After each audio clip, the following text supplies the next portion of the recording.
Hola, queridos. Hola, profe, ¿cómo le va? Hola, profe. Muy bien, ¿cómo están ustedes?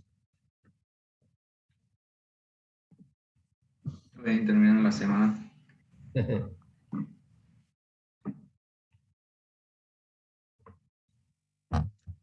he puesto ahí a Astor Piazzolla para muchos, incluido para mí, quizá el más grande músico que hemos creado en la cultura argentina, un capo del jazz y del tango, que este año cumpliría 100 años, murió en el año 90, 91, recuerdo, después de haber estado enfermo algún tiempo, inconsciente, después murió, realmente un genio. Así que a quienes le gusta el tango y le gusta el jazz, muy, muy jazzeado, muy resistido por algunos tangueros clásicos, así que, bueno, quise compartir el verano porteño con ustedes. Bueno, y comenzamos. Espero que les haya gustado. Ya cuando maniobre un poquito, los voy a convidar a quien quiera para que empiece poniendo la música que desee. Fue gran amigo de Jairo, profe, también. Sí, sí, porque en la década de los años 70 en el exilio había mucha gente, muchos artistas, estaba Antonio Seguí, que es un gran pintor, después en la casa de Pons, de los Pons, que aún vive la mujer, se juntaban ahí, y ahí se juntaba Jairo, que era muy joven, y Astor Piazzolla iba con Amelita Baltar, que era su pareja en ese momento, y también iba Julio Cortázar con su pareja. Así que eran reuniones de las cuales hay muchos videos muy divertidas y y a veces llevaba el fuelle Astor y tocaba. Realmente muy bueno. Bueno, y Milonga del Trovador está dedicado a Jairo y es de Piazzolla y Ferrer. Sí.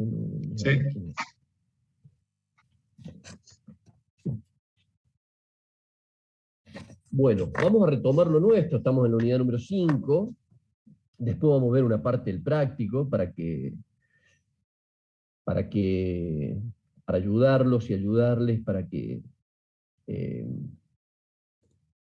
no tengan dudas al momento de hacer el trabajo. Aguarden un poquito, primero.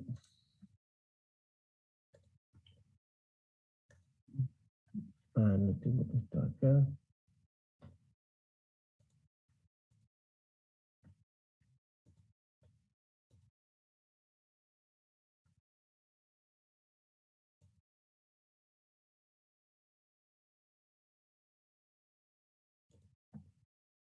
Ahí estoy, aguántenme que se me sacó la página.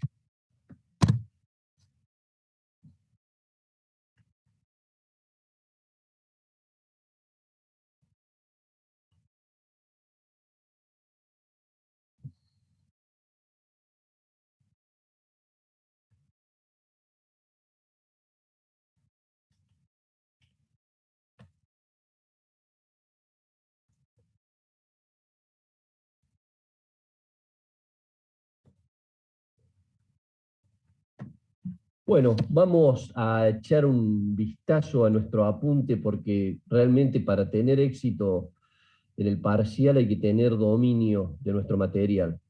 Recuerdan que la clase pasada estuvimos viendo un poquito de esto, ya estábamos viendo un poco el índice Big Mac, donde comparábamos el precio de los sándwiches. Del sándwich más insigne que tiene McDonald's, y entonces se compara uno la fortaleza o debilidad de las monedas que tienen cada uno de los países. Realmente nos llama a pensar muchas veces cómo puede ser que en algunos países valga $6 eh, el, el Big Mac, y imagínense ustedes que acá sería a dólar oficial 620 pesos, ¿no? Cosa que no sé cuánto vale porque hace mucho que no voy, pero debe estar muy por debajo de eso. No sé si alguien de ustedes sabe o me puede ayudar con actualizar el precio del Big Mac. No. A Bueno. ver, lo buscamos, profe. No, no importa, no importa. Está más o menos ese precio, o sea, está Ese precio como está. 600 y algo, casi 700 pesos. ¿En serio? Sí, Bueno, mirá vos, ¿no? Mirá vos. Porque estaba en esto del año pasado, yo lo tenía $2.75. Siempre medimos al dólar oficial, ¿verdad? Porque el dólar oficial es el dólar con que se hacen todas las transacciones. Después, como no se consiguen los dólares, como no hay un libre acceso a los dólares, porque si no muchísimos ahorristas se posicionarían en esa moneda, sería fugar mucho dinero, porque si la gente comprara dólares y los llevara, los pusiera en un plazo fijo para ser prestados, sería una cosa, pero el tema es que muchos compran dólares para sacarlos del sistema, ¿cierto?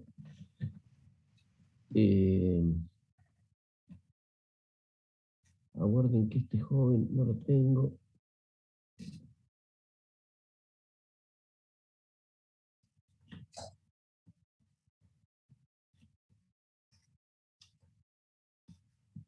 Bueno, después me decís, Martín Carrillo, no te tengo en la lista, no, después me decís dónde te pongo presente. Bueno, así que 600 mangos.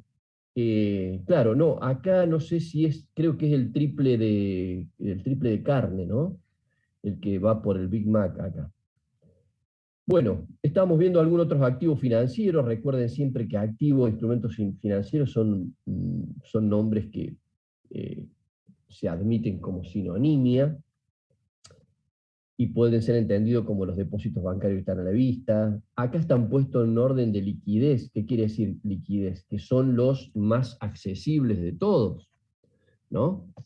Los que son accesibles en el sentido que puedo hacerme con dinero constante y sonante al toque. Los que están en depósitos bancarios a la vista y los que están puestos en caja de ahorro, el dinero que tengo en las cuentas sueldos, son todos activos que son líquido casi pleno, ¿no?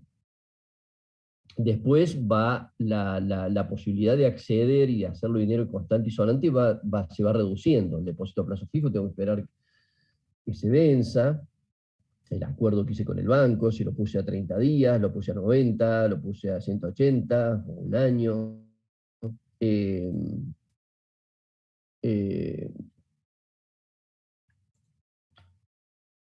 Así que estos son los activos financieros que yo les he puesto. Hay muchos otros, ¿no? Por supuesto, imagínense que una acción de una empresa en la bolsa es un activo financiero, una letra de tesorería del gobierno es un activo financiero, un certificado del gobierno es activo financiero. Activos financieros son todos los elementos que en realidad son dables de ser transables y que por lo tanto son capaces de que llevemos adelante un acto económico, ¿no?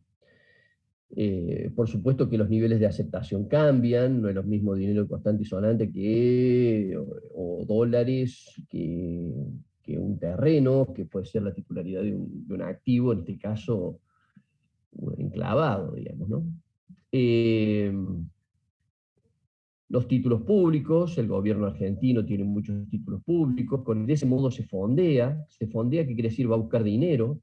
Cuando en el mercado hay mucho dinero, como hay en este momento circulando, muchos pesos en manos de las familias, y en realidad los pesos, la gente, los ahorristas no lo quieren, se los quieren sacar de encima, porque el dinero se va arruinando, hay inflación, y en realidad quisieran tener otros activos, no pesos.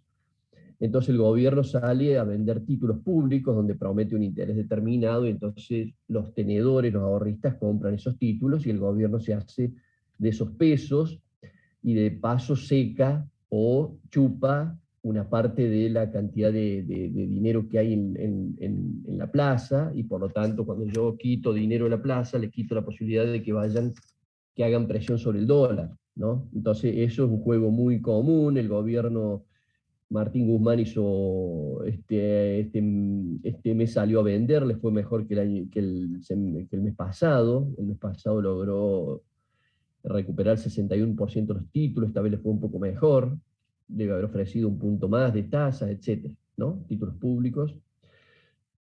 Después fideicomiso financiero, este quizás sea la herramienta más dúctil y adaptable para todo, ¿no? Porque podemos armar un fideicomiso nosotros para hacer muchas cosas. Por ejemplo, qué sé yo, estábamos hablando de recién de McDonald's, ver cómo compramos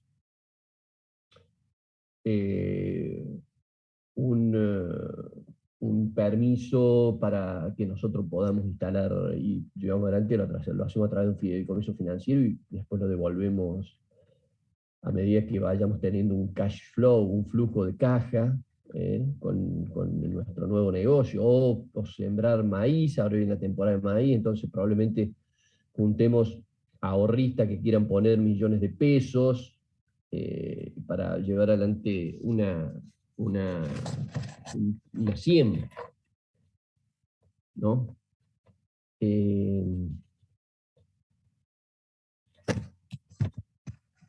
Como ven, los activos son muy diversos, en esto ha habido mucha actualización.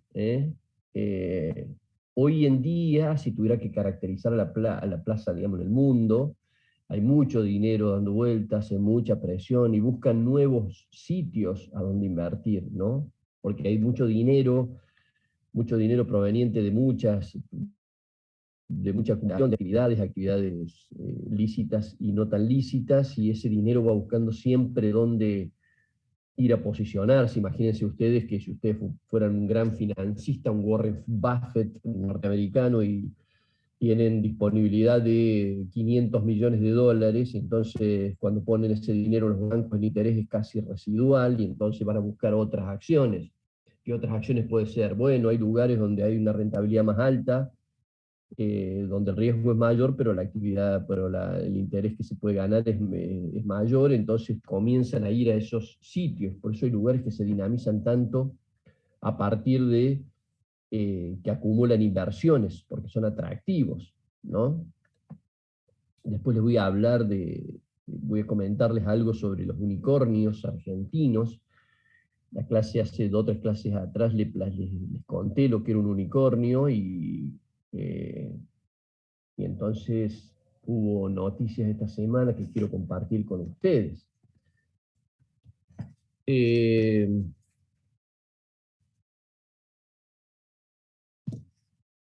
Les he puesto acá otro certificado, que es CDR, otras las acciones. Fíjense que en la bolilla, última parte de nuestras bolillas, nos vamos a ocupar del tema de las acciones en la Bolsa de Comercio. Obligaciones negociables, que cuando una empresa quiere comprar, quiere hacer una inversión y necesita hacerse de fondos y no quiere ir a bancos, lanza certificados o títulos que son obligaciones negociables, ON. Entonces, a partir de eso, se fondea para comprar, para invertir, abrir una empresa en Brasil, o ha habido casos muy insignes, como por ejemplo, yo creo que les he contado el caso de Arcor cuando compró la Campañola, se fue a pedir 200, 300 millones de dólares para comprarlo y lo hizo a través de una obligación negociable que lo devolvió en el plazo establecido.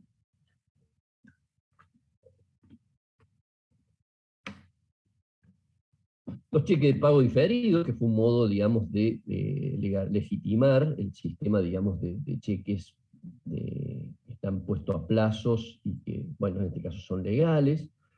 Bueno, acá, por ejemplo, no están los bitcoins. Yo les he planteado en el práctico, che, a ver si me pueden explicar lo que es un bitcoin sencillamente, porque en el parcial no se los he puesto, está demasiado complejo, bla, bla, bla, bla. Bien. O sea, imagínense que cualquiera de esos son activos financieros. Este es un término que estaría bueno que ustedes en el glosario de este segundo año, de este año de contacto con la economía, vayan vayan armando ese arsenal de conceptos propios, y uno son de activos financieros, ¿no? Los activos financieros tienen 3 propiedades. Por supuesto que las propiedades estas están relacionadas unas entre otras, ¿verdad?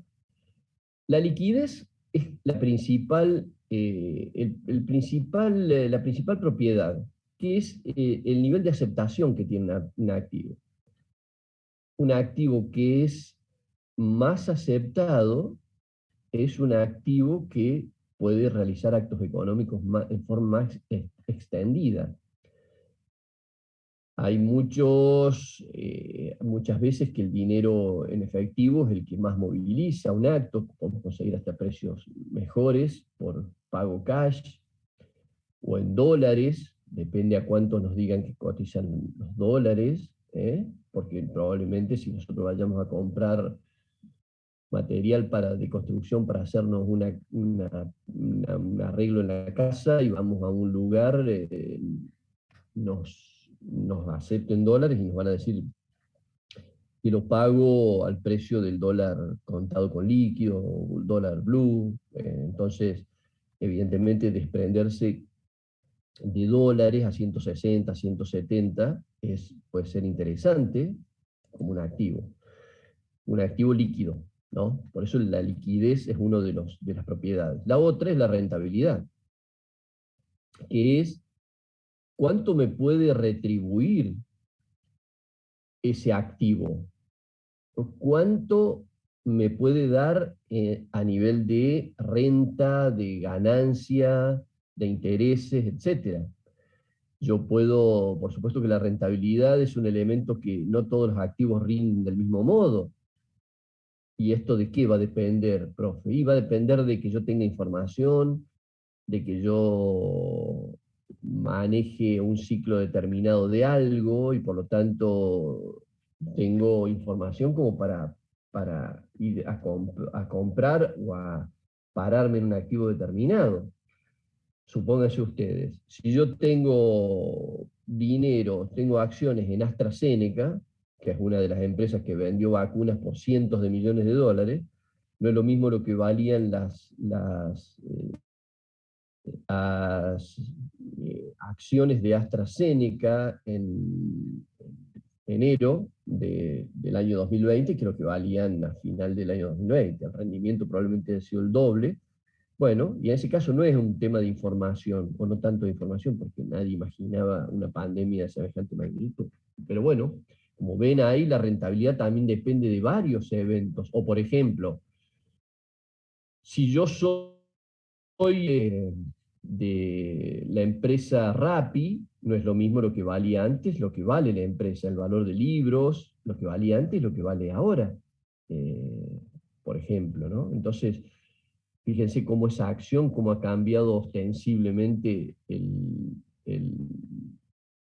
valor que tiene esa acción. Probablemente yo haya tenido acciones en una empresa de aeronavegación, y probablemente yo haya perdido plata, porque bueno, la aeronavegación casi se redujo a cero. Entonces, evidentemente, la rentabilidad, de acuerdo al escenario, también va dando sus frutos y por lo tanto también hay,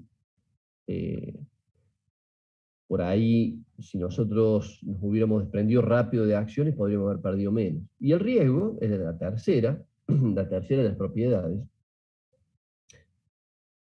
es la probabilidad de que nosotros, cuando termine el acto económico, recibamos mayor cantidad de dinero, depende cuánto más o menos. Evidentemente el riesgo no es lo mismo en cada caso. Hay acciones económicas que tienen un rendimiento asegurado y por lo tanto el riesgo es bajo. Pero si el riesgo es bajo, probablemente la rentabilidad también lo sea. O sea, yo puedo ir así, bueno, voy a un plazo fijo. Pongo un plazo fijo a 90 días, a 90 días voy a cobrar el interés que pacte con el banco. El nivel de riesgo es bajo, ¿no? Pero también el rendimiento que me da, digamos, la tasa que tengo pasiva, en ese caso un plazo fijo, es muy baja. O yo puedo ingresar en un riesgo mayor cuando el escenario es más desafiante, ¿no? Por ejemplo, no es lo mismo buscar petróleo en Vaca Muerta, que, digamos, hay cantidades y hay para nuevos emprendimientos, es una reserva impresionante, y no es lo mismo que buscar petróleo en Córdoba, o salir a buscar petróleo frente al precio de banca, en offshore, digamos, el nivel de riesgo es mayor. Donde nosotros tengamos mayor nivel de riesgo, probablemente la rentabilidad sea mayor. Estos dos elementos van casi asociados. Se los digo para que conceptualmente ustedes puedan establecer relaciones que les sirvan para armar conceptos, ¿no? Así que esas son las tres propiedades. Esto también, por supuesto, es pregunta de uno de los 7, 8 temas de parciales que va a haber.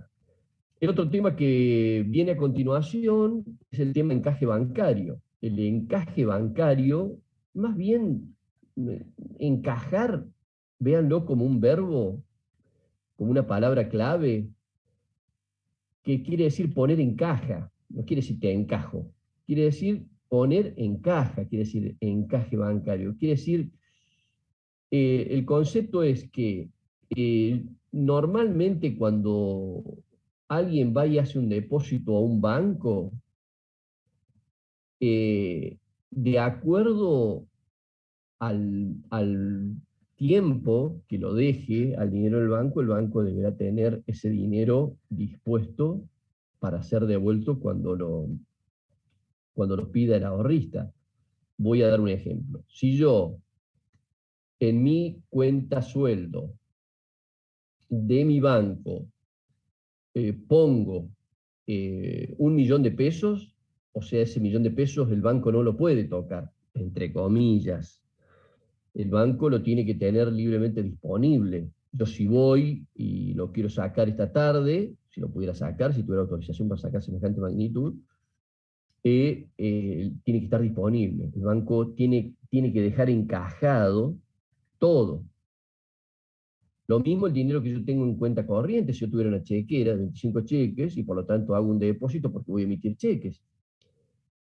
Entonces el dinero que yo tengo en mi cuenta corriente es un dinero que tiene que estar en caja el 100%. Pues yo puedo hacer un cheque por todo el fondo que tengo en mi cuenta corriente y por lo tanto el banco va a tener que tener el dinero para pagar ese cheque cuando se presente el tenedor al día siguiente.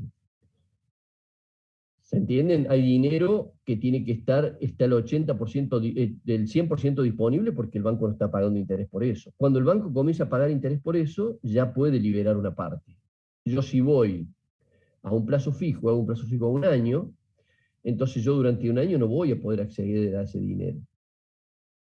Por lo tanto, si el banco voy y me dice, che, le voy a pagar 37% anual por este 1.000.000 de pesos que usted trae, bueno, yo acuerdo, dentro de 12 meses voy a ir a buscar 1.370.000 pesos.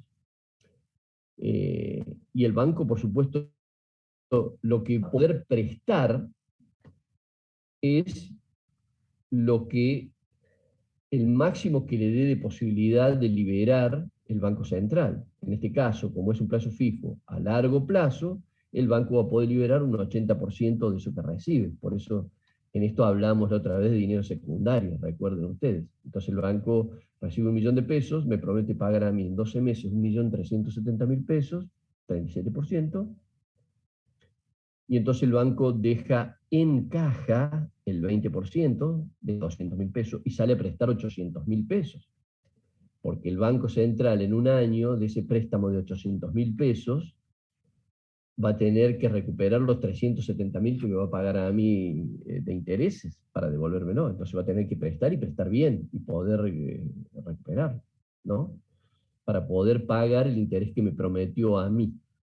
Entonces, si el plazo fijo que yo acuerde con el banco es más corto, el banco deberá dejar encajado mayor cantidad de dinero, o dejar en caja mayor cantidad de dinero, ya será el 20, pues será el 30, etc. Por eso los bancos siempre están presionando porque el Banco Central les libere dinero que tengan encajado. Un dinero que lo debo dejar en caja es un dinero que no puedo prestar, por lo tanto, es un capital que está inactivo y la posibilidad de que me pueda generar ingresos, entonces los bancos siempre presionan porque el encaje sea más reducido. El encaje está puesto para darle seguridad al sistema, ¿no? Porque, a ver, ha habido muchas crisis en Argentina donde los bancos no pudieron hacer frente a ahorristas. Aparte, crisis generalizada y de bancos.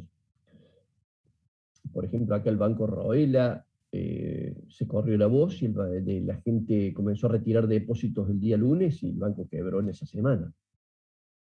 Digamos, el elemento que más le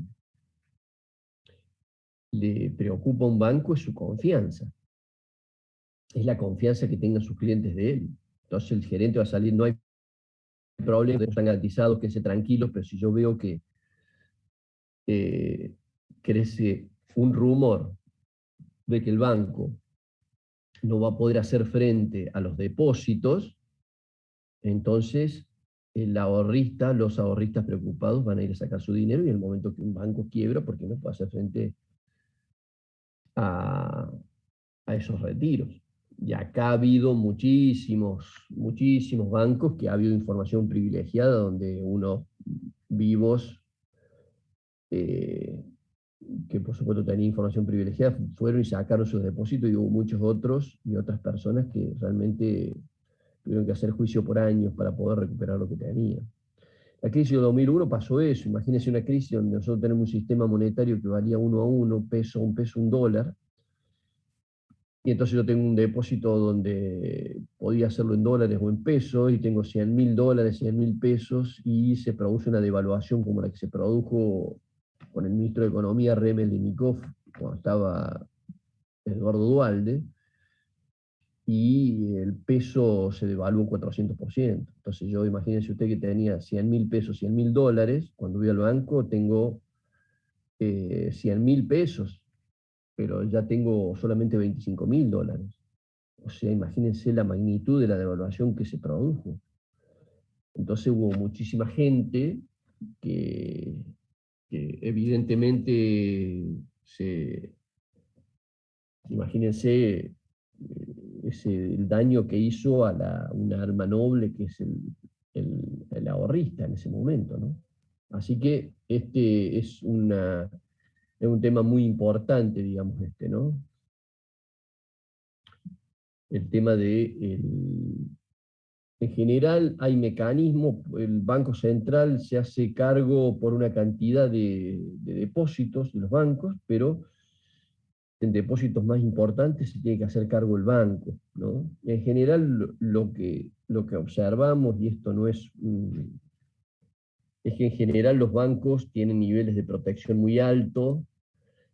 En general los sistemas los protegen demasiado, los bancos corren riesgos muy bajos.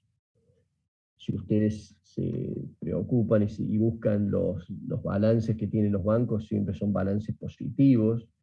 En general los bancos centrales los dejan hacer muchas cosas, entre otras cosas no prestar dinero a riesgo, prestan dinero que pueden recuperar a intereses altos a pequeños consumidores, y en realidad de eso se abusan. Corren muy pocos niveles de riesgo. En realidad riesgo para una pyme, para una inversión, en realidad es muy difícil hacerlo en un banco, o muy pocos bancos. Hay algunos bancos que son, por ejemplo, el Gran Banco Galicia en el área de agro tiene un servicio muy importante, Banco Macro también, y por supuesto Banco Nación para comprar un tractor, para comprar una cosechadora, una sembradora, que valen millones de pesos, digamos, en general el banco oficial, el que mejor prestación tiene. Y muchos bancos, digamos, bueno, algunos se hacen más fuertes, como el Banco Credicorp, en algunas pymes y cosas por el estilo, ¿no? Y después el Banco de Córdoba, por supuesto, siempre da balance positivo porque todos los empleados públicos provinciales son casi su clientela asegurada, y por lo tanto la tarjeta, simplemente con la financiación de la tarjeta Bancor, imagínense ustedes, simplemente con eso, digamos, el banco tiene balances todos los años, o casi todos los años. Los agregados monetarios son lo que ustedes estamos viendo en el trabajo práctico, M1, M2, M3, la base monetaria que está planteado, es lo que hablábamos la otra vez que estábamos hablando del trabajo práctico.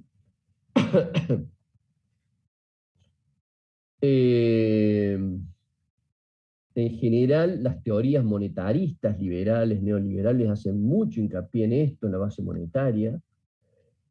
Cuidan que la base monetaria no crezca mucho, creen que si la base monetaria se amplía, lo que ocurre es que va a haber más dinero en los bolsillos de las familias, de los empleados, y por lo tanto van a generar más presión sobre los bienes, y por lo tanto se llevan irremediablemente un inflacionario.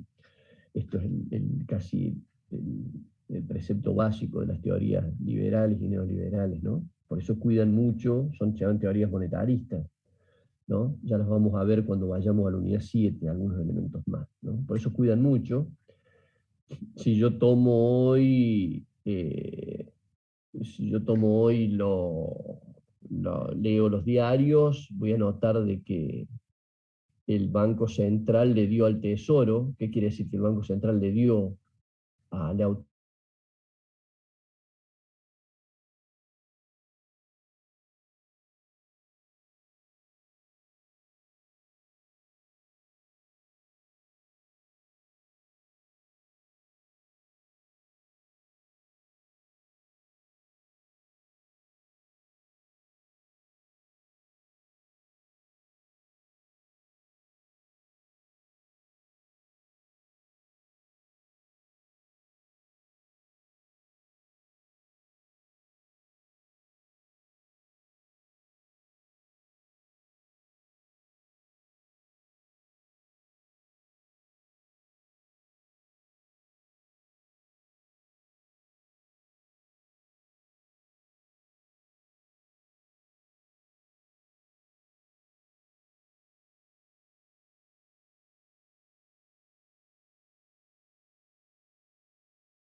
retomamos con lo que veníamos diciendo, volvemos a nuestro apunte. Fíjense ustedes que el gobierno, el Banco Central le autorizó al Tesoro este mes, al Tesoro, que el Tesoro, digamos, es el lugar donde va toda la recaudación fiscal y por lo tanto es el arca del gobierno. Le pasó 200.000 millones de pesos al gobierno nacional. ¿Para qué? Para llevar adelante una política, digamos, de ir aumentando la base monetaria. ¿A partir de qué cosas? Pregunta de parcial. ¿Cómo se puede ampliar la base monetaria? ¿Cómo se puede restringir la base monetaria? Y si yo apruebo de que los gremios tengan aumentos salariales, lo que voy a hacer es ampliar la base monetaria. En ese caso, ¿qué es lo que va a ocurrir? Y que los empleadores, las cámaras, las organizaciones empresariales van a tener que juntarse a charlar con los sindicatos y aprobar aumentos de salario mayores, y por lo tanto es previsible que haya mayor cantidad de dinero en los bolsillos de las personas. Hoy, por ejemplo, nuestro gremio de la provincia, Unión de Educadores de la provincia de Córdoba, se aprobó un aumento que corrige por la inflación en el segundo semestre. Entonces, digamos, no hay que tener una bola de cristal para darse cuenta que en los próximos meses los agentes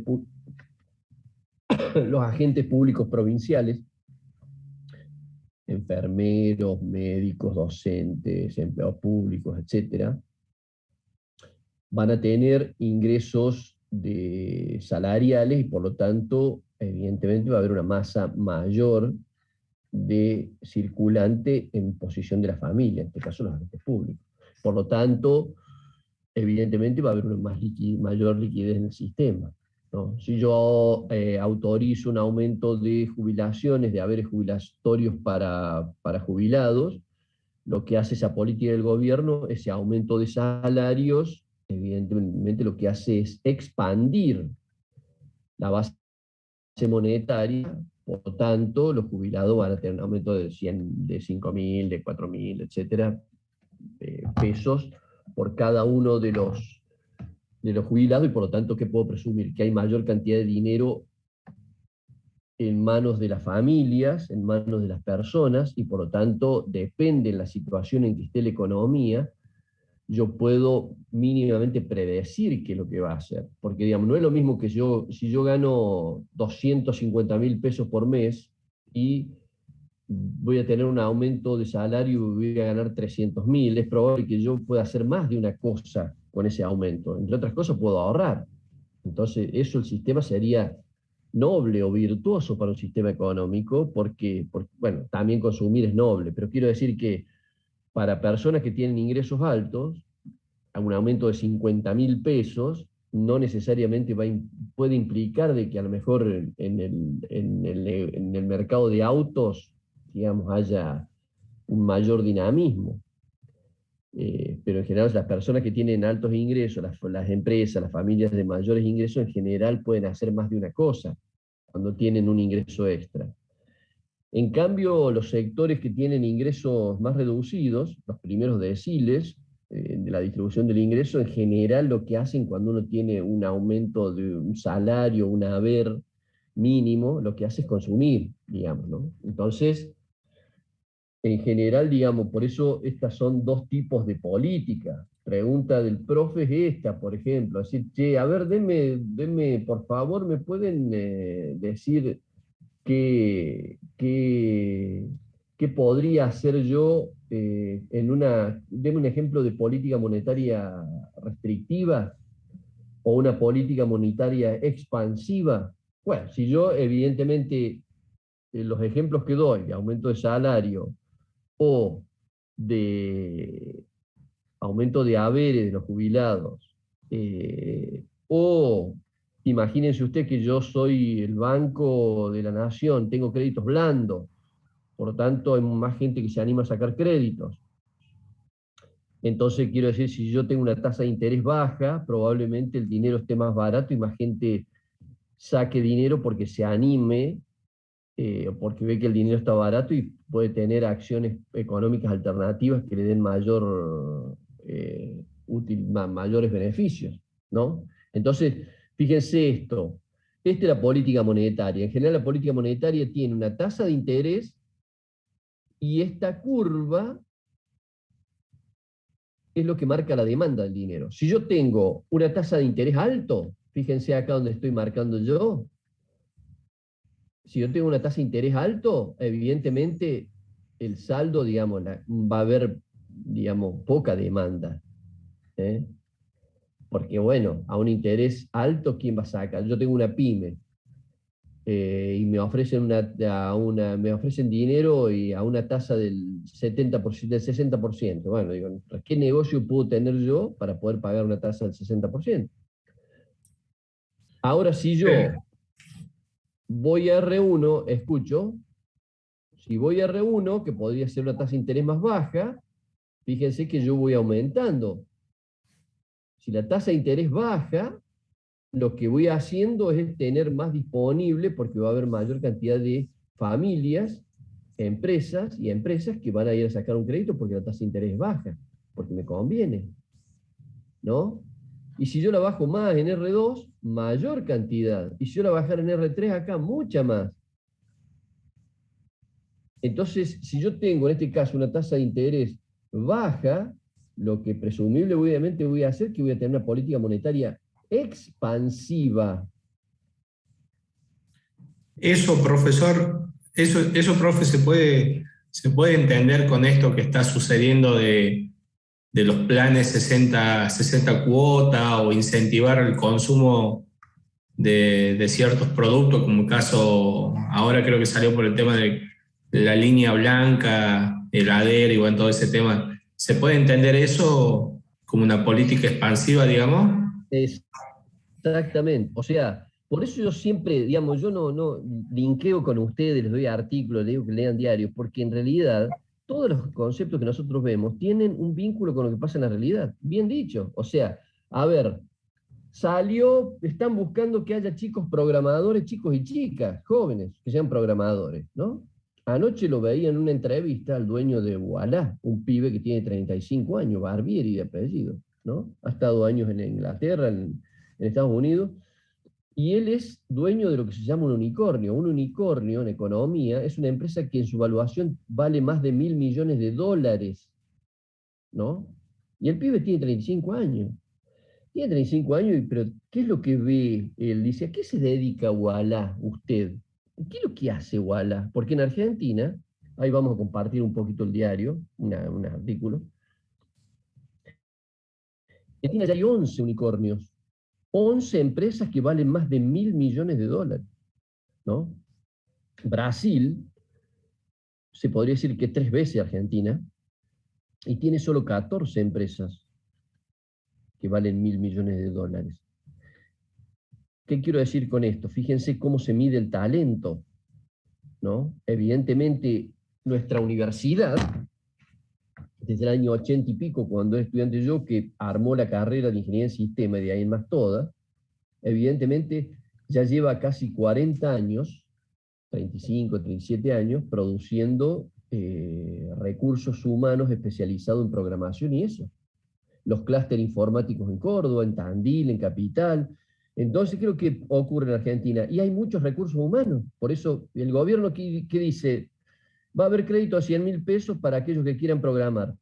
Porque para programar van a tener que necesitar una buena computadora. Les vamos a prestar 100.000 pesos. Entonces, muchísimos estudiantes universitarios de sistema, de industrial, que se animen, que conozcan la lógica del lenguaje.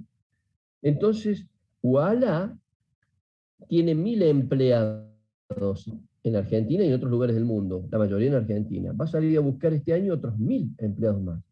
O sea, va a duplicar su cantidad de empleados. ¿Y qué el requerimiento cuál es? Bueno, en general no es, el límite de la edad no es un problema, ni tampoco que lo fundamental es que sean mentes dúctiles, que sepan encontrar soluciones a problemas que va planteando la realidad. Entonces, fíjense, el gobierno dice, mira vos estas empresas que están creciendo, puede haber posibilidad de que haya empleo ahí, están reclamando y son empleos que son bien pagos, entonces el gobierno pone una política donde les da una computadora, un crédito de 100.000 pesos a las personas que estén en ese programa de programar. Y entonces, ¿qué quiere decir eso? Y bueno, quiere decir que hay una política monetaria expansiva en este caso. ¿Por qué? Porque si yo te ofrezco dinero a una tasa más baja, quiere decir que va a haber mayor circulante, porque mayor cantidad de personas van a ir a buscar ese crédito. Y por lo tanto, ¿qué voy a decir? Se va a expandir, la política monetaria va a ser expansiva. O sea, yo me voy a ir hacia esta curva, hacia acá. ¿Se dan cuenta? Eso, por ejemplo, la línea blanca, que voy a decir, bueno, ahora va a haber en línea blanca, créditos muy importantes porque va a haber hasta 3 años para pagarlo.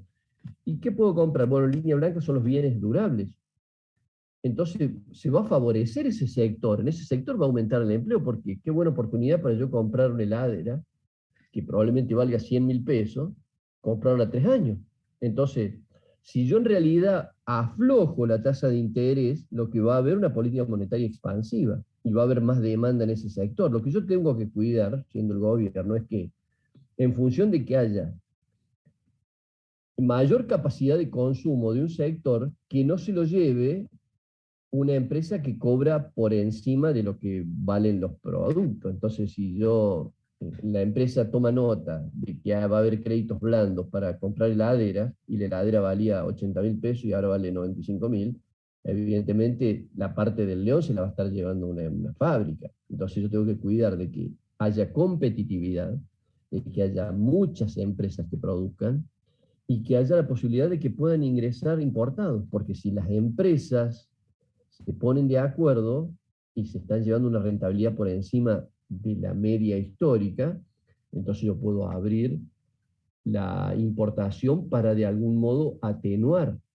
ese precio, ¿no? O la importación es una amenaza, por supuesto que yo voy a estar atentando con los puestos de trabajo, pero evidentemente siempre es una opción para tratar de ponerle un poco de dique a un sector que quiere por su voracidad tener una rentabilidad más alta que la que históricamente tiene, ¿no? ¿Se dan cuenta cómo es, cómo funciona esto? Por eso se dice estas políticas de monetarias va a ser determinante.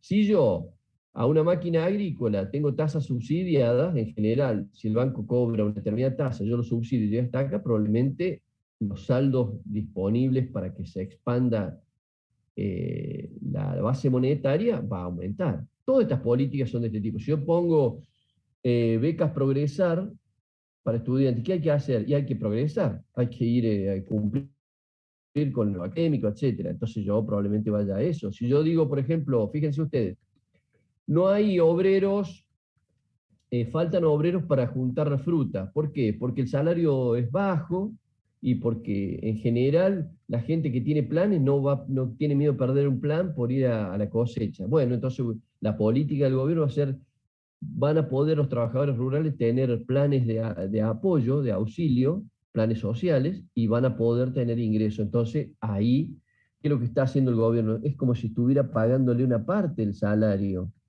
al recolector de fruta, o al recolector de algodón, o lo que fuera. El trabajador golondrina comienza a moverse porque mantiene ese plus, que es el plan social, más el salario que tenga como obrero de UATRE, que es la Unión Argentina de Trabajadores Rurales y Estibadores.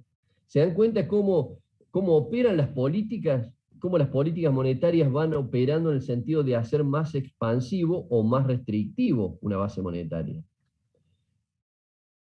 Ahora, yo puedo tener un pensamiento muy sencillo y lógico y decir, che, pero qué bueno, lo que deberíamos hacer es hacer que estos planes se multipliquen, porque con esto aumentaría la actividad económica. Sí, es cierto. Lo que pasa es que toda esta base monetaria que yo estoy poniendo en circulación, tiene que tener un respaldo desde el punto de vista fiscal.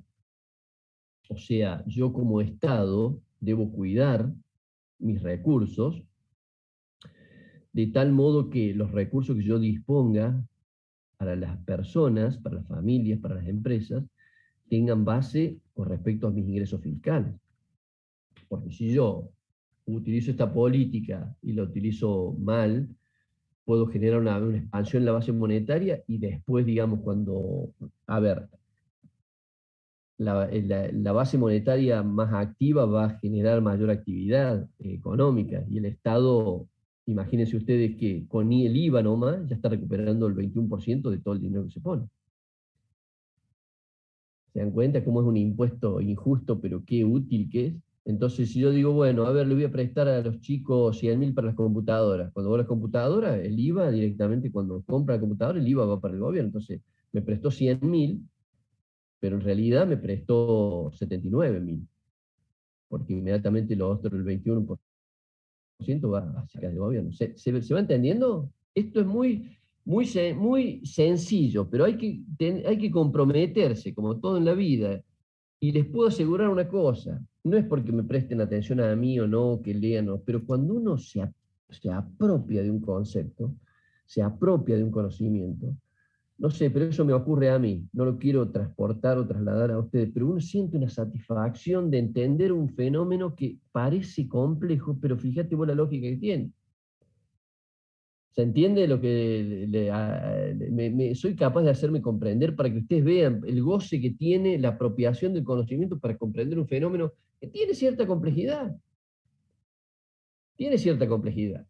Entonces los bancos están tapados de plata, pero no quieren prestar plata a un interés alto. Y si yo presto un interés alto, ¿quién se va a arriesgar? Salvo que yo tenga un negocio ilícito, o tener un negocio pingüe, que yo pueda pagar una tasa del 60-70%. Es un negocio único. ¿Se entiende? Entonces, evidentemente el gobierno tiene que tener una política monetaria para que los bancos presten, para que los bancos arriesguen, ¿no? Y eso no es fácil, porque venimos de muchos años de un modelo especulativo en donde los bancos son jefes. Y acá lo que hay que tratar de que la industria sea la que sea el motor, ¿no? No los bancos. Los bancos tienen que favorecer para que la industria, el comercio, los servicios crezcan. ¿Se dan cuenta? ¿Se dan cuenta cómo es esto? Política monetaria restrictiva y expansiva. Pregunta de parcial, ¿eh? Así que ya empecé a agregarles contenidos en el Telegram, así que me voy a ir poniendo al día con respecto a estos tips teóricos. Están buenos esos, profe. Esos pequeños resúmenes están buenos. ¿Ayuda? Y ¿Sí? si ustedes le dan bolilla sobre todos esos, cabalgan preguntas en el parcial, por eso importa. Y yo aparte les pongo el título, cosa para ir a buscarlos, pero bueno, hay que escucharlos, digamos, ¿no? Sí, para el primer parcial, por lo menos tomé de ahí varias definiciones que las saqué de ahí, digamos, porque están mucho más, las entendí, digamos, están más simples, digamos, Es que como de si la... tuvieras alguien que te dictara. El tema es que la apropiación del conocimiento no es solamente por la memorización, que es un concepto que siempre hay que atacar. A ver qué me acuerdo yo de lo que estudié. No, yo lo que tengo que ver cómo conceptualizo, cómo soy capaz de razonar lo que leí. Digamos, el conocimiento no es lo memorístico, ritualista, que yo me puedo acordar para el parcial del profe y después a la semana no me acuerdo cómo era. No, yo lo que tengo que, el verdadero conocimiento que está disponible, no para el parcial, para la vida. Entonces, yo tengo que crear otro mecanismo que no sea decir, yo, digamos, gente que estudia, digamos así, escuchándose relatar, repetir, y bueno, llega un momento que lo absorbes al conocimiento. Ahora, el verdadero conocimiento es aquel que está disponible cuando yo soy capaz de razonar. Yo veo una curva y digo, fíjate vos cómo se mueven esto en las abscisas y en ordenada.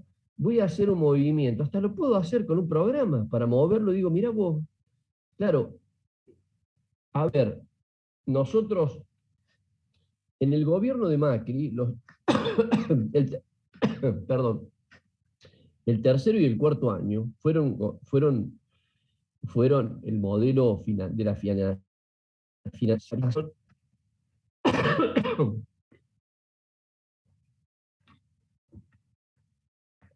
Eso me pasa por tomar mates. Fueron modelos de la financiarización a full. A ver, ¿qué es lo que ocurría?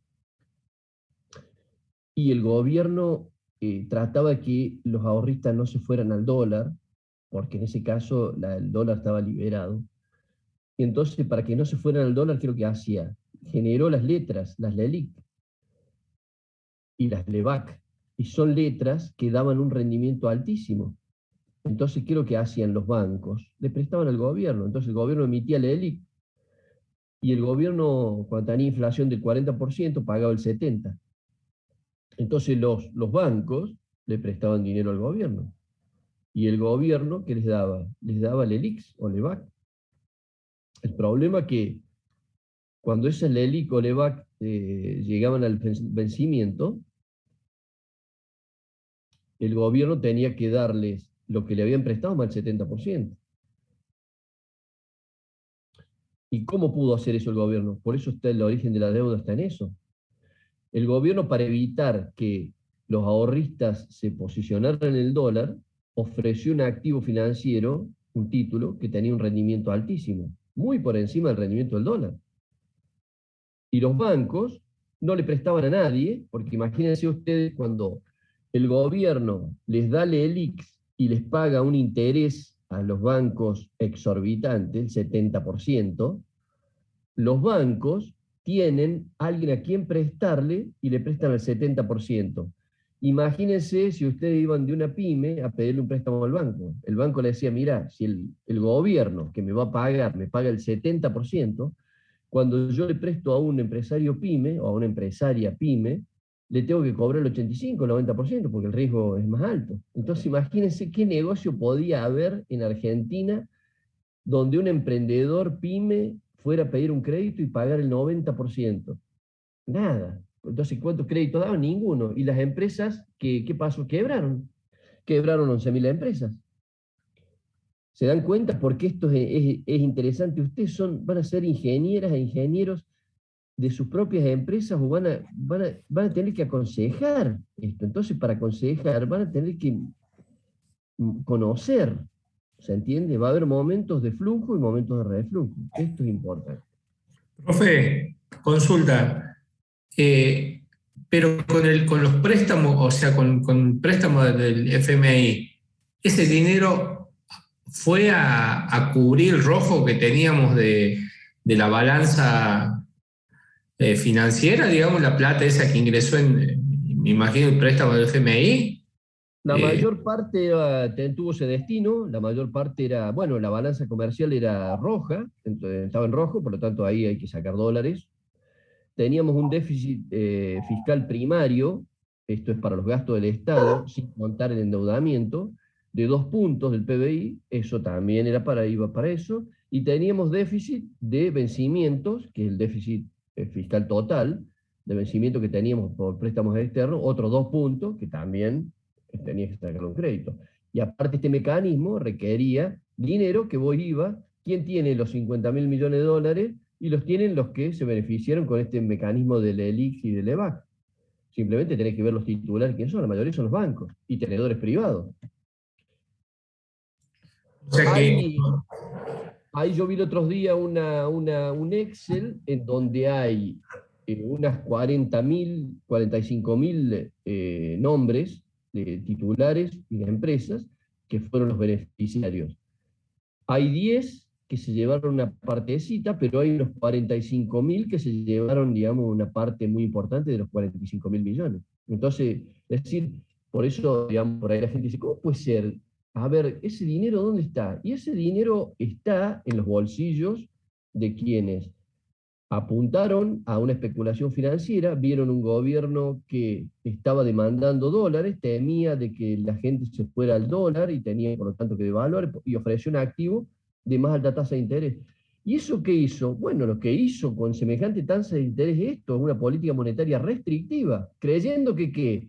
De que si yo restringía el circulante, iba a bajar la actividad económica, iba a bajar la inflación, y el gobierno en realidad la inflación lo que hizo es aumentar. Por eso es interesante el laboratorio social en la economía, para que veamos cómo por ahí lo que dicen los libros no es lo que sucede en la realidad. Porque el gobierno dijo, bueno, lo que vamos a hacer es, vamos a tener una época de menor actividad económica, vamos a tener crisis en empresas, va a bajar la capacidad instalada, etcétera, va a bajar el empleo, pero yo voy a mantener la inflación porque los precios no se van a mover si no le van a vender a nadie. Sin embargo, la inflación se movía, la actividad económica bajó y la especulación creció. Digamos, esta es la realidad. Bueno, esto que viene acá son instrumentos de la política monetaria, son todas cosas relativamente conocidas, que ya les hemos visto, la base monetaria que el efectivo mínimo, que hay en los bancos, los encajes, el encaje legal, que hay según lo que dice el Banco Central, los redescuentos que hay en caso de que en algunas operaciones se dispone de préstamos que el Banco Central concede, le da líneas de redescuento en los interbancarios a los bancos para que puedan tener capacidad prestable, etc. Las operaciones de mercado abierto en general se dan en la bolsa, etc. ¿no? El Banco Central redefine roles, esta es una parte que he colocado yo, porque evidentemente el Banco Central la tarea que tiene que hacer es intervenir más en la economía para no quedarse solamente en el aspecto monetario y poder dinamizar la economía. Esto ya lo hemos visto antes, cuando les dije la semana pasada, Milei en un acto dijo, vamos a quemar el Banco Central, ¿cómo que quieren un Banco Central independiente? Vamos a ir y lo vamos a quemar, dijo. Entonces, es llamativo, porque, digamos, a mí me parece que que el muchacho, digamos, el actor histriónico se está consumiendo a la persona que piensa, porque eso, digamos, no existe en ningún país del mundo. El Banco Central, si yo quiero que me cuide, tengo que tener un Banco Central que intervenga, porque el Banco Central que es autónomo y no interviene, en general es el dominio de los bancos, y si el dominio es de los bancos, no es el dominio de las personas, así que realmente es riesgoso sus proposiciones, aun cuando sean así artísticas y un poco como se envalentona para decir algo que sea conmovedor. Bueno, y vamos a llegar acá, que es el mercado de valores de Buenos Aires, el Merval, que esto lo vamos a ver en la clase que viene, pero estos son todos los títulos que quieren que hay en el Banco Central, perdón, en la bolsa de valores, y el modo en que hay de operar ahí, ¿no? Es interesante y es muy... Con eso vamos a cerrar la bolilla nosotros la semana que viene, así que presten atención que vamos a hacer la bolilla y les voy a mandar la unidad 6 para que es de mercado y es la última que tiene que ver con que va a entrar en el segundo parcial. Así que imagínense ustedes, quienes están preocupados por la fecha del parcial, imagínense que vamos a estar 2 semanas de septiembre y probablemente el parcial sea en la semana del estudiante. ¿Qué tal?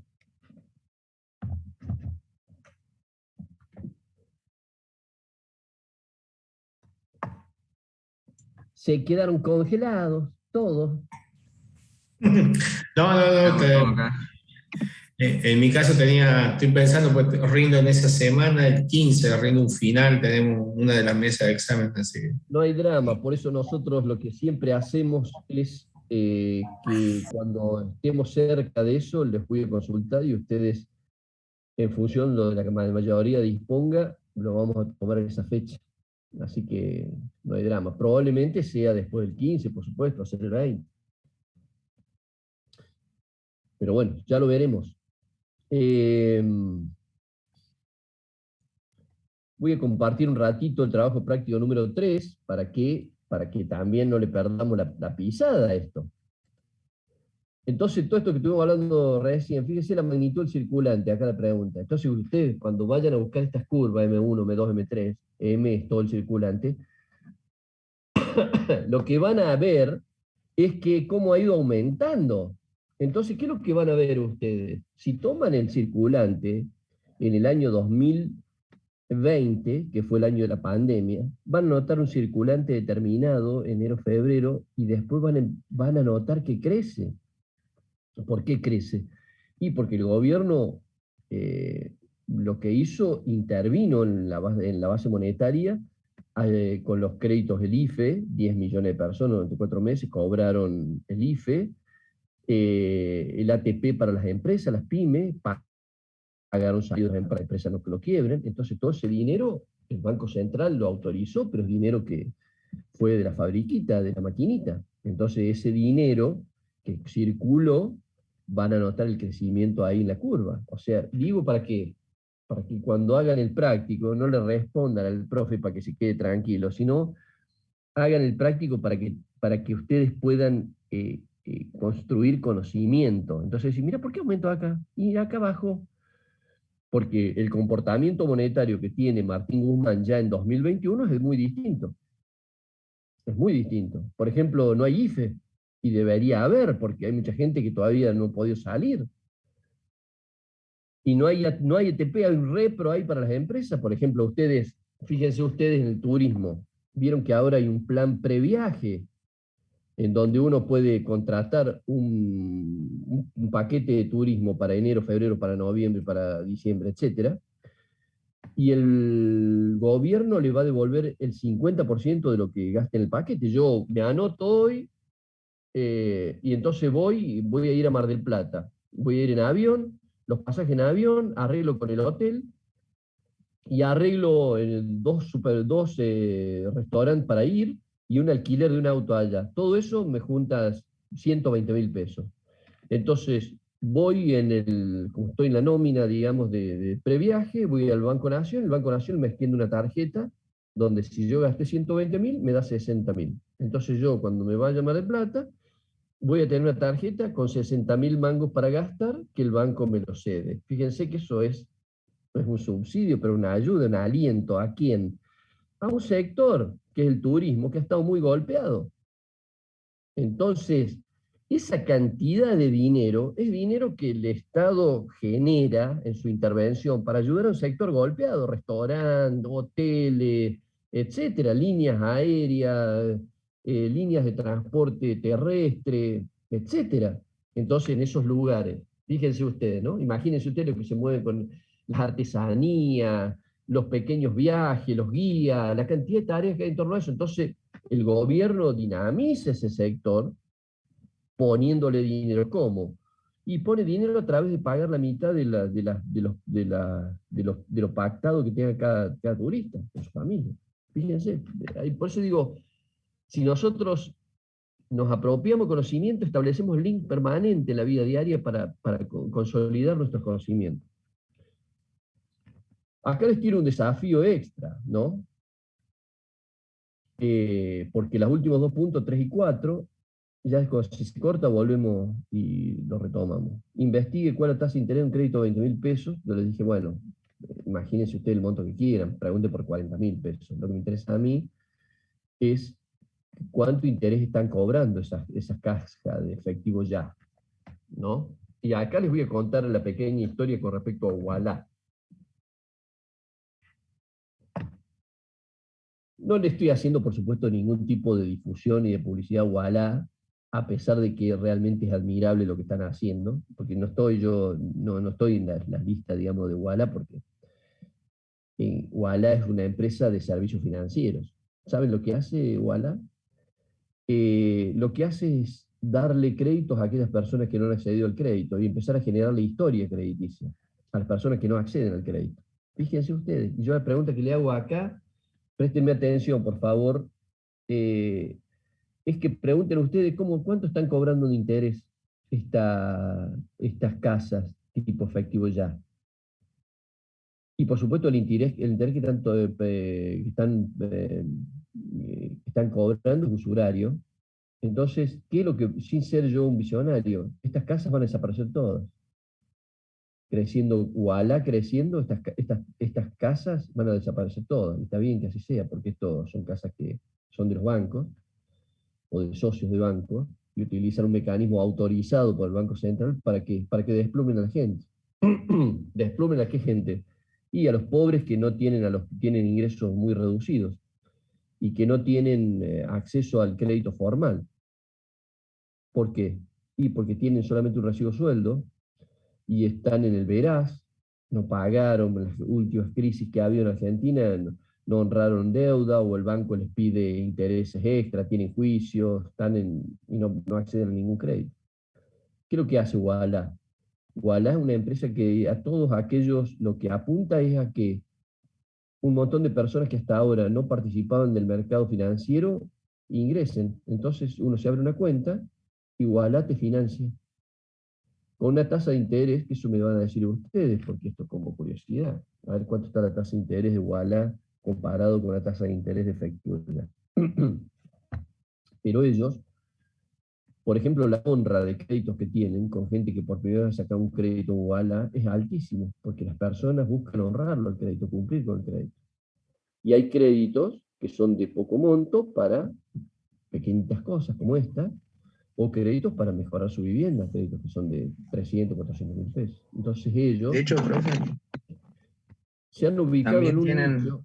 Sí, perdón, que también tienen esa posibilidad de, que fueron uno de los que empezaron con esto de hacer como plazos fijos flexibles, digamos, que la gente puede tener dinero ahí y va generando intereses y puede sacarlo cuando ellos quieran. Además de eso, creo que Ualá fue la primera empresa que manejó esto de darle tarjetas de débito a menores con permiso de los padres, digamos. muy bien, Ian Infante, muy bien, Ian Infante. Muy bien, sí, porque por primera vez chicos de 13 años autorizados por su padre, pueden tener una tarjeta. Ualá le extiende una tarjeta, es como darle una confianza para que puedan llevar adelante un acto económico a aquellas personas que para el sistema bancario, esto debería aprender el sistema bancario, porque el sistema bancario les presta plata a quienes tienen plata. Entonces, Profe, fácil. Sí, querido. perdón, perdón que lo interrumpa, pero me quedé con una duda. Ahí ya voy a googlear y voy a buscar info, pero, o sea, Walla está enfocado a la gente que no tiene, como para, a ver, como para entenderlo y para ser claro, la gente que tiene trabajo en negro, o sea, que no tiene forma de justificar con un sueldo la tarjeta de crédito, solicitar la tarjeta de crédito, porque usualmente el negocio de los bancos es, apenas te ven que tenés una caja de sueldo, te mandan la tarjeta, a menos que estés, digamos, en rojo por alguna deuda. Pero entonces igual apunta a la gente que no tiene forma de justificar, que no tiene un trabajo en blanco. ¿Sería eso? ¿O no entraría esa gente? Mira, Diego, la palabra clave es la gente que no tiene historia crediticia. Porque, digamos, yo tengo tarjeta naranja, supongo, o Bancor. Entonces, digamos, soy una persona que tengo historia, y entonces dice, a ver si este tipo pagó, más o menos paga, a ver, pero es un gran consumidor, y más o menos. Entonces vos tenés una historia. Esa historia es la que te abre la posibilidad de acceso al crédito. Ahora, hay un montón de gente que carece de historia. ¿Por qué carece de historia? Porque justamente la vez que necesitó plata, tuvo que ir a estas cuevas a hacerse de un dinero y pagar un interés del doble de lo que pagan el resto de los mortales. ¿Se entiende? Hay un montón de gente, más en este país que venimos de crisis. Las crisis han hecho, ¿qué es lo que han hecho? Es sacar gente digamos, o actores del punto de vista crediticio. Entonces yo, si a mí a un banco le quedé debiendo 1.000 pesos y me hizo un juicio y ahora me dice que yo le debo 80.000 pesos, entonces yo digo, bueno, yo no puedo pagar esa cuenta, entonces yo estoy en un Seven, en el Seven a mí no me da crédito nadie. Cuando me van a ver a mí, me dice, uy, pero usted es un muy mal pagador, acá tiene un litigio con un banco y usted está en el Seven. Sí, estoy en el Seven porque evidentemente cuando un país ha tenido las crisis que ha tenido Argentina, muchísima gente, más de la mitad de los actuantes en economía, quedaron afuera. Ahí Entonces, se corta, profe. ¿Volvemos a entrar? Perdón que lo interrumpa. Ahí sí, se corta. querido, volvemos a entrar las veces hasta que nos saludemos, 3, 4 veces, todas las veces que sea posible. Está bueno. Entonces, esa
discúlpenme que se corte esto cada 40 minutos, pero para mí también es un pequeño recreo para tomar un mate.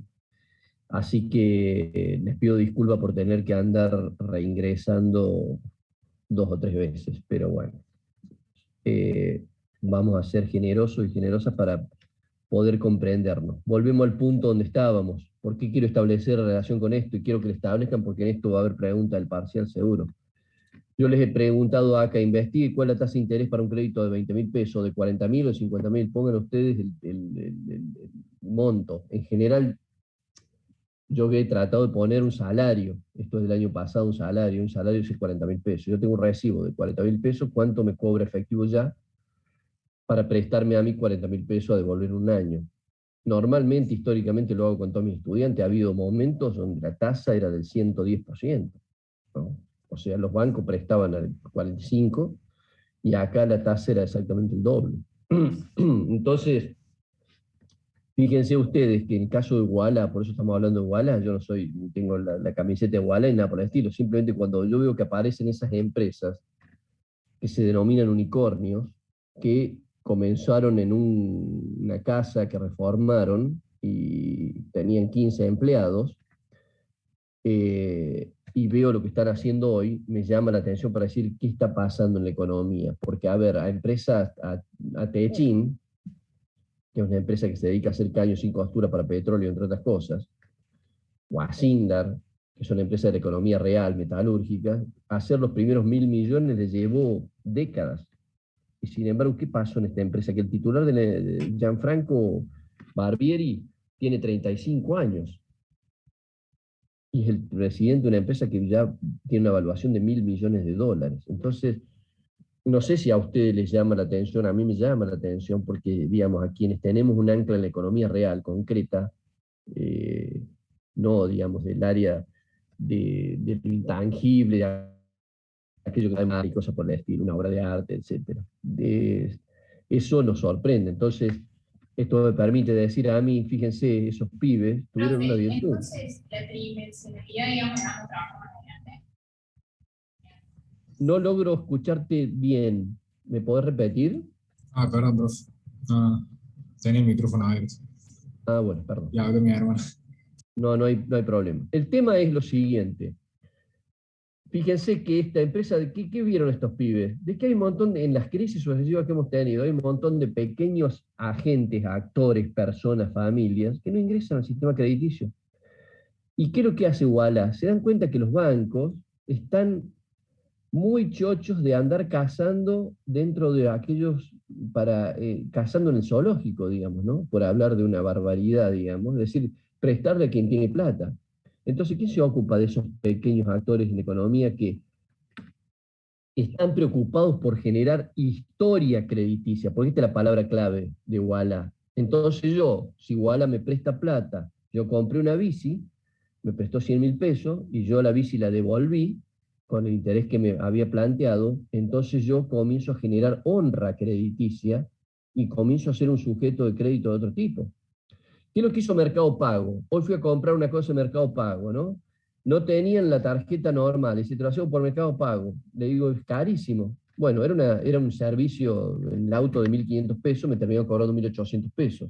O sea, Mercado Pago, que es otro unicornio, por supuesto que vale mucho más de 1.000 millones de dólares,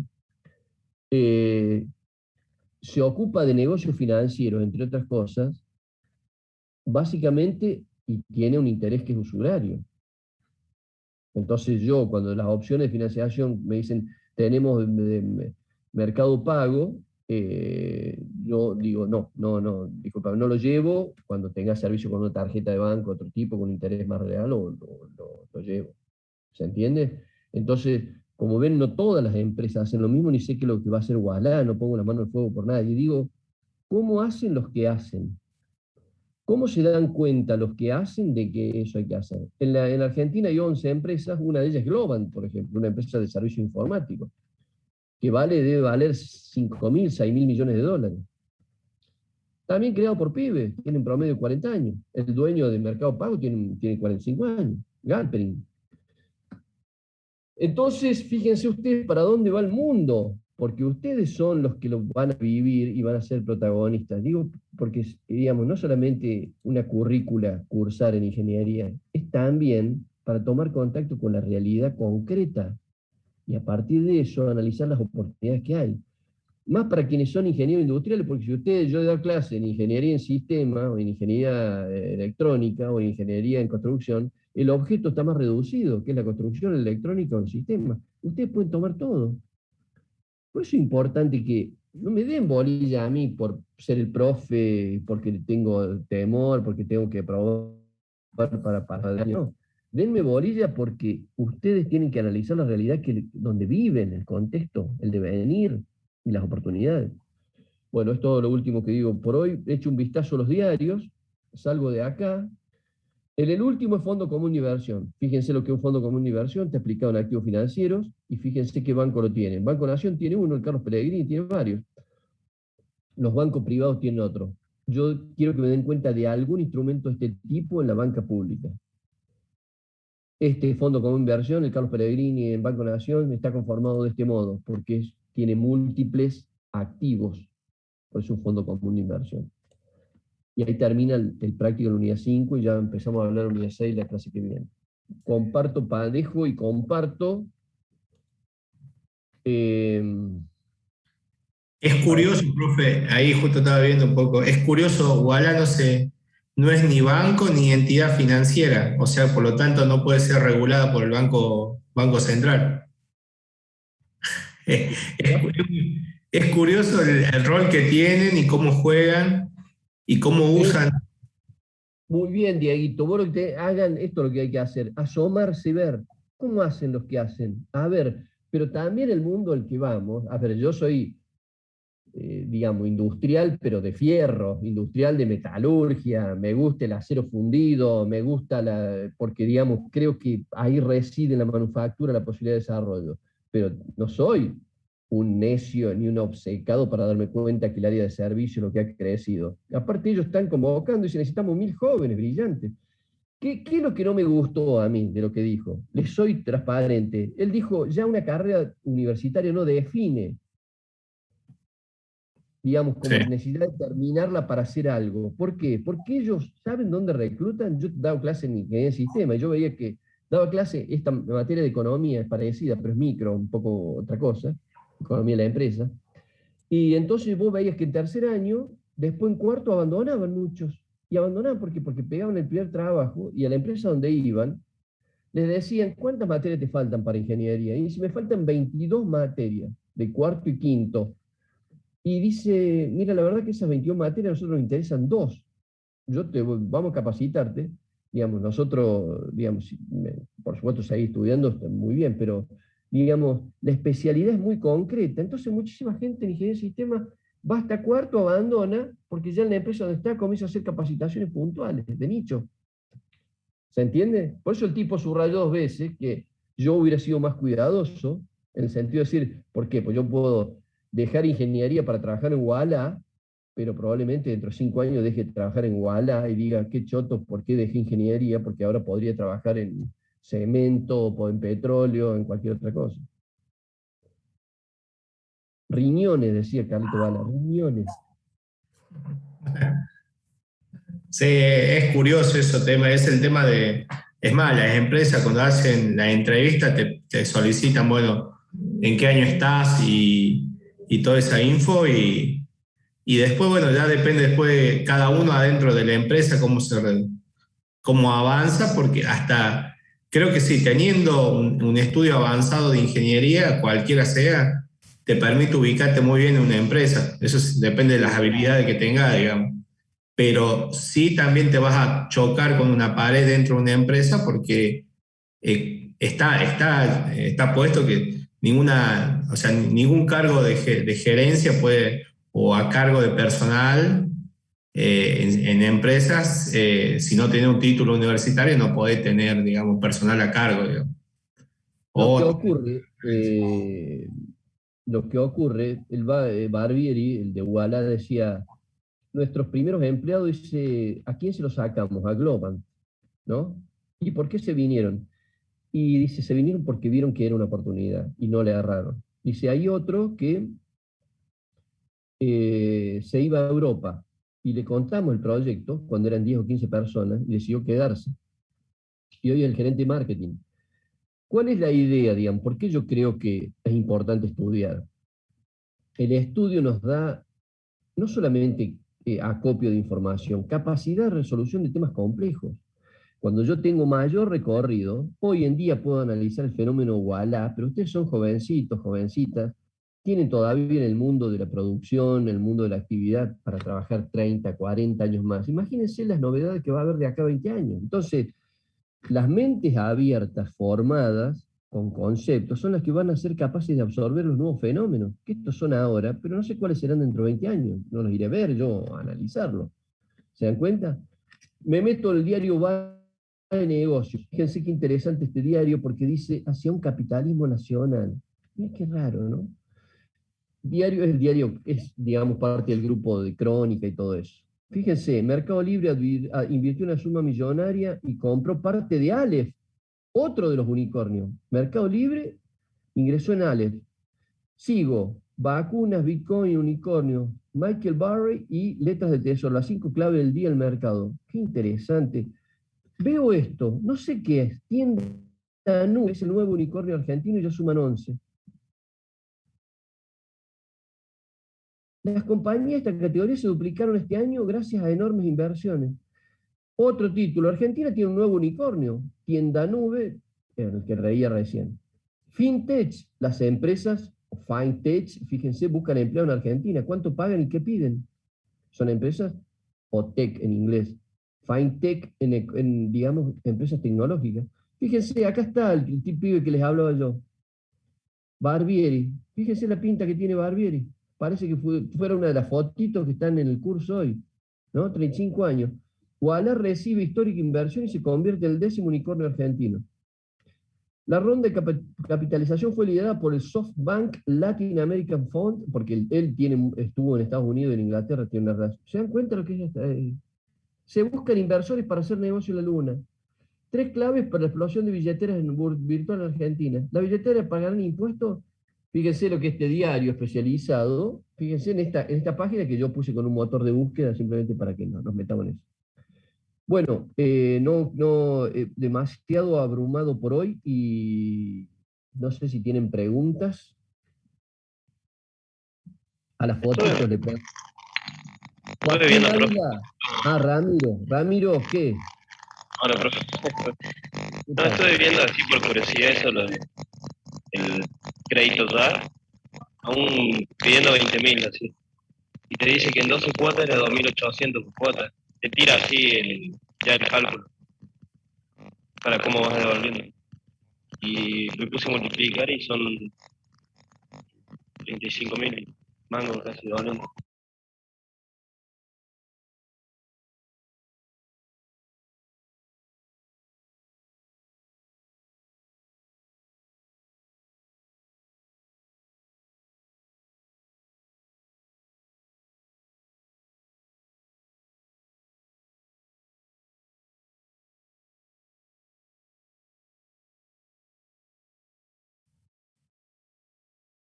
Hola, ¿me escuchan? ¿Dieguito? Sí, profe. No sé Bien. si... No, Rami, vos me preguntaste algo, pero escucho ruido y se me cayó la conexión. ¿Querías preguntar algo? Se aburrió y se fue. Bueno. No, creo que daba el ejemplo de un crédito que él estuvo viendo ahí. Ahí lo estoy haciendo ingresar de nuevo. ¿Hay alguna otra pregunta? ¿Hay dudas? Ramiro, ¿querés hacer de nuevo la pregunta? ¿Dónde está Ramiro? Bueno, hasta acá llegamos. ¿No hay dudas? ¿No hay preguntas? Este es el momento de hacerlos, ¿eh? Porque después hago preguntas yo. No, profe, por ahora. ¿Listo? Bueno, nos vemos, che. Listo. Buen fin de, profe, nos vemos. Anden bien. Chao, Adiós. profe, nos vemos. Chao, Ana. Chao, Ian. Chao, Joaquín. Nos vemos. Adiós. Cuídense mucho. Adiós.